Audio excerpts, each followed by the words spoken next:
सुखस्य दुःखस्य न कोपि दाता परो ददाति इति कुबुद्धिरेषा अहम करोमि इति व्रथाभिमानः स्वकर्म सूत्र ग्रथितो हि लोकः. नियम आहे.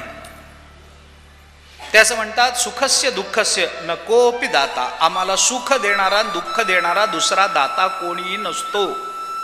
कोणी आम्हाला सुख देत नाही, कोणी आम्हाला दुःख देत नाही. मनुष्य आपल्या जीवनातल्या सुखदुःखाची जी मीमांसा अंतर्मुख वृत्तीनं करण्याचा प्रयत्न करतो, बऱ्याच वेळेला आपल्या सुखदुःखाचे शोध तो स्वजीवनाच्या बाहेर जाऊन लावत असतो. आणि हाच नेमका शोध न लागण्याच्या मागचा मुख्य विषय. माझं वाक्य मोठं झालंय, मी पुन्हा एकदा आपल्याला सांगतो. मनुष्य अंतर्मुख होऊन जेव्हा आपल्या जीवनातल्या सुखदुःखाचा विचार करायला लागतो ना, तेव्हा आपल्या जीवनाच्या बाहेर जाऊन तो सुखदुःखाचा शोध घ्यायला लागतो आणि तिथंच तो चुकतो. बाहेर मिळत नाही, त्याचा शोध बाहेर लागत नाही, तो आपल्याच जीवनामध्ये लागत असतो. मला दुःख देणारं दुसरं कोणी नाही, मला सुख देणारं दुसरं कोणी नाही. सुखस्य दुःखस्य नकोपि दाता. मला असं वाटतं तुम्ही असं बोलल्यामुळे मला दुःख झालं नाही,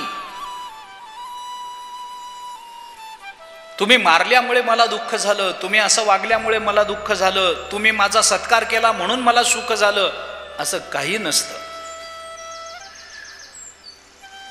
माझ्या गळ्यात हार घातल्याने जर मला सुख होणार असेल तर बांधून नेताना सुद्धा पुष्कळ हार गळ्यात पडतात. किती जणांना सुख झालंय त्याचं सांगा. असं नाही आहे. बाहेरून कोणी सुख दुःख देत नाही. मग कोण देतं? परो ददाती. दुसरं कोणीतरी आम्हाला देतं. इति कुबुद्धी रेषा. हा अविचार आहे. कुबुद्धी एषा, हा कुबुद्धी, हा चुकीचा विचार आहे. हे चांगला विचार नाही आहे, संयुक्तिक विचार नाही, योग्य विचार नाही आहे. मग कशाने सुखदुःख मिळतं? अहम करोमी इति व्रथा अभिमानः. मग हा अभिमान कशाच्या संबंधातला आहे? स्वकर्म सूत्र ग्रथितो हि लोकः. मी केलेली कर्म, ज्या कर्माच्या संबंधाने माझा अभिमान जागा होतो, तो अभिमान आणि ते कर्मच मला सुख देतं आणि ते कर्मच मला दुःख देत असतं. बाहेरून कोणी सुखदुःख द्यायला येत नाही. मी सुखी होईन तर माझ्या कर्मानं होईन, मी दुःखी होईन तर माझ्या कर्माने होईन. मग मीमांसा असं म्हणते, मग आम्हाला जर कायमच सुखी राहायचं असेल तर कायम चांगलं वागत चला. तुम्हाला सुख कायम पाहिजे ना, आणि सुख कर्मानं मिळतं ना, मग चांगली कर्म करत राहा, तुम्हाला सुख मिळत राहील. पण वेदांताचं मत यापेक्षा थोडं वेगळं आहे. मी त्या दोन विचारांकडे येणार आहे. याची दोन उत्तरं आहेत असं मी म्हणालो होतो. ती दोन्ही उत्तरं सांगणार आहे. तिथेच आहे मी. वेदांत म्हणतो असं होत नाही, कारण कर्म जड आहे. सुख आणि दुःख या संवेदना आहेत, या भावना आहेत. आणि सुख दुःख या भावना ज्याला अंतःकरण आहे त्यालाच निर्माण होतात, त्यालाच जाणवतात. कारण सुख दुःख साक्षीभास्य असतं, असं वेदांताचा नियम आहे.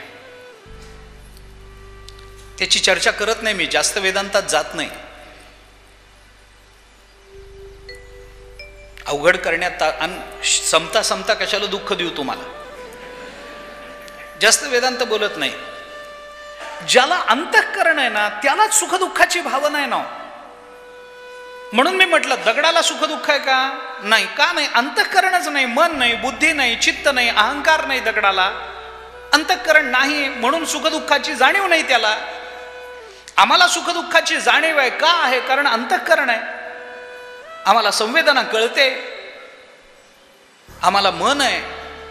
त्यामुळे कोणी शिवी दिली आम्हाला वाईट वाटतं, कोणी हार घातला आम्हाला बरं वाटतं. दगडाला हे काही नाही आहे. जडाच्या ठिकाणी हे नसतं. मग कर्माला कसं कळतं की या कर्मातून सुख निर्माण होणार आणि अशा कर्मातून दुःख निर्माण होणार? अरे सुख दुःखाची जाणीवच जर कर्माला नाही तर कर्म आम्हाला काय सुख दुःख देईल? म्हणून दोन पद्धतीने विचार केला जातो. त्याच्यातला पहिला विचार असा आहे वेदांताच्या दृष्टीने केलेला की कर्म आम्हाला सुख दुःख देत नाही, कारण कर्म जड आहे. मग आम्ही जे कर्म करतो त्या कर्माचा साक्षी परमात्मा असतो. त्यामुळे कुणी कर्म केलंय हे परमात्म्याला कळतं. मग तो कोणत्याही जन्माला जावो, परमात्मा सर्वज्ञ आहे, ईश्वर सर्वज्ञ आहे, त्याला कळतं. आम्हाला माहित नाही आम्ही मागच्या जन्मात कोण होतो, पण देवाला माहिती आहे आम्ही मागच्या जन्मात कोण होतो.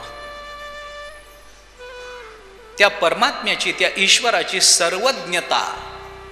म्हणून कर्म जड आहे ना, मग जड पदार्थ स्वतःहून प्रवृत्त होत नसतो, त्याला प्रवृत्त करणारा कुणीतरी चेतन लागत असतो.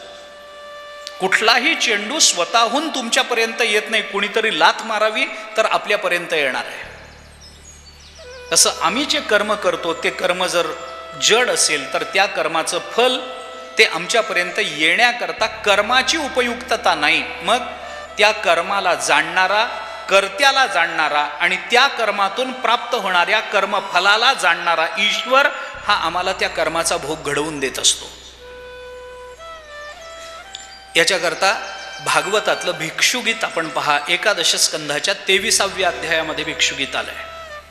नाथ महाराजांनी खूप सुंदर भाष्य केलंय. मूळही बघा, नाथ महाराजांचं विवरणही बघा. भिक्षूला हाच प्रश्न आहे की मला सुखदुःख प्राप्त होतात कशाने. असो, आता मी त्याची चर्चा करत नाही, ते कथा सांगणं किंवा तो विचार सांगणं आता माझा हेतू नाही आहे. एक विचार हा आहे की आम्ही, भीष्माचार्य हे राजपुत्र होते, नंतर भीष्माचार्य झाले. हे भीष्माचार्यांना माहित नाही मी राजपुत्र होतो का भिकारी होतो, कोण होतो. पण त्या कर्माचा साक्षी असणारा जो परमात्मा आहे त्याला हे ज्ञात आहे. त्यामुळे कर्म जड असलं तरी चेतन असणारा परमात्मा कर्मफल आणि कर्ता यांची गाठ घालून देत असतो. एक विचार याचाच एक छोटासा भाग म्हणून दुसरा विचार आपल्याला पाहता येतो. कर्मशास्त्राने या संबंधाने विश्लेषण करताना असा विचार मांडला की आम्ही कर्म करतो, त्या कर्माला जरी माहिती नसलं की हा कोण आहे, पुढे जाऊन त्यालाच आपण प्राप्त व्हायचंय, माहिती जरी नसलं तरी सुद्धा आम्हाला त्या कर्माची फलं कोणत्याही जन्मात असू देत आम्हाला भोगावी लागतात. अहो, आमचा पुढचा जन्म मानवी नसला, मानवेतर प्राण्याचा असला, मनुष्य तर प्राण्याचा असला तरी आम्हाला ते फल भोगावं लागतं. मग हा कुत्रा झाला ना, हा गाढव झाला, कर्माला काय कळणार, कळत नाही. मग आम्हाला ते कर्म कसं भोगावं लागणार. त्याचं दुसरं उत्तर आपल्याला असं दिलंय कर्मविपाकाने, कर्मशास्त्राने, की ज्या क्षणी मनुष्य कर्म करतो त्याच क्षणी त्या कर्माचं फल त्या मनुष्याच्या प्रारब्धात जमा होत असतं. त्याच क्षणी. मग तो कुठल्याही जन्माला जावो, त्याचा देह बदलेल, बाकीचं बदलत नाही. कर्मशास्त्राने दिलेलं दुसरं उत्तर सांगतो. त्याची संगती आहे, त्याचा विस्तार आहे. सगळा विस्तार आत्ता करता येईल असं नाही, पण जेवढा होईल तेवढा सांगतो मी आपल्याला. आम्ही जेव्हा कर्म करतो, महाभारताने याला उदाहरण दिलंय. महाभारत असं म्हणतं, यथा धेनु सहस्रेषु वत्सो विंदती मातरम तथा पूर्वकृतम कर्म कर्तारम अनुगच्छती. त्याला उदाहरण दिलंय. यथा धेनु सहस्रेषु, 1000 गायी आहेत, त्या गायींचा कळप रानामध्ये चरायला गेला. 1000 गायींचा कळप आहे. गायी आहेत म्हणल्यानंतर त्यांच्याबरोबर छोटी छोटी वासरही आहेत. जाता जाता एखादं वासरू एखाद्या काट्यामध्ये अडकून पडतं. गुराख्याच्या बरोबर लक्षात येतं. गायीला वाटतं इकडे तिकडे असेल, खेळत असेल, इकडे मागे असेल, पुढे असेल.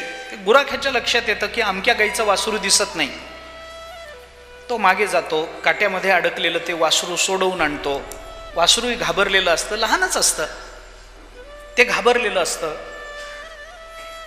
जेव्हा तो गुराखी त्याला उचलून पुन्हा गायीच्या कळपामध्ये सोडतो तेव्हा त्या वासराला कधी एकदा आपल्या आईला भेटू असं होतं. घाबरलेलं असतं. मग 1000 गायींच्या कळपामध्ये ते वासरू जेव्हा आणून सोडलं जातं तेव्हा ते वासरू प्रत्येक गायीच्या तोंडाकडे बघत जातं का ही माझी आई आहे म्हणून? नाही.